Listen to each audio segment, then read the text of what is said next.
A few weeks ago, I cancelled my Friday night plans. Nothing happened, no crisis or anything, and definitely not a bad day. I just sat at home. I ordered some food and I didn't open my laptop until after 8 p.m. At some point, I realized that my shoulders had relaxed. My phone was charging in some other room, and there was a strange thought in my head. This feels better than most of the things that I've been working towards for years. That idea sort of bothered me. Because if happiness is supposed to be this one big thing, the thing that you plan your life around, why did this small, forgettable evening feel even more real? Now, I'll try to explain this. Fleeting contentment feels more substantial than lasting happiness. Why? Because it's experienced as relief, and happiness is experienced as a sort of absence. And the mind is far better at noticing relief than absence. Relief has this very real shape. Happiness does not. It feels kind of vague. Think about the last time you finished something that you'd been postponing. Not a major milestone or anything, just maybe something very small.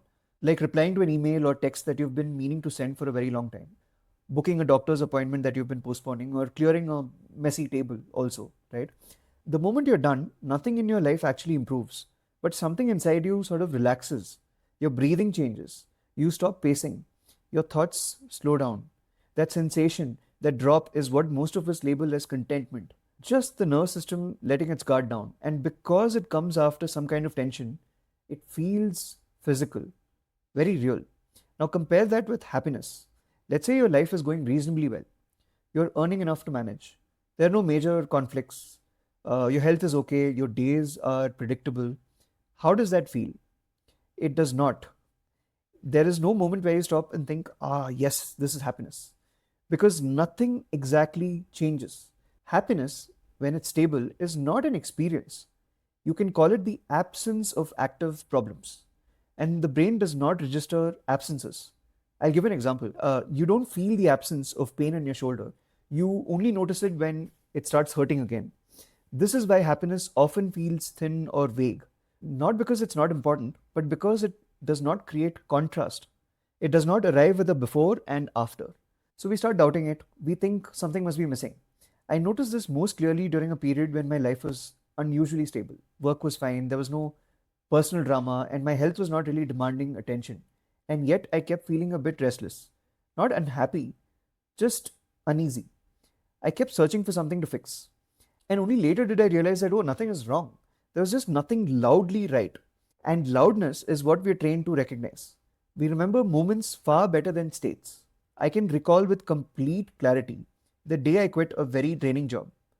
The relief of finally sending a very difficult message or having a very difficult conversation, or the first night I slept after weeks and weeks of anxiety. But I can't remember the months when life was simply steady. Not because they did not matter, but because nothing spiked enough to leave a mark. And we as human beings, we remember release, not calm. So when we look back at our lives, it feels like the meaningful parts were brief and scattered, and the long stretches in between were just empty. Now, that is a trick of memory, not a truth. Modern life makes this confusion even worse. We are constantly shown happiness as something visible, something that you can point to or post on Instagram or celebrate. But lasting happiness does not look like anything.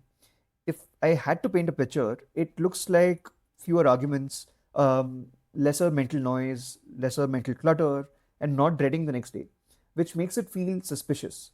So we manufacture tension, new goals, new problems, new dissatisfaction for 2026.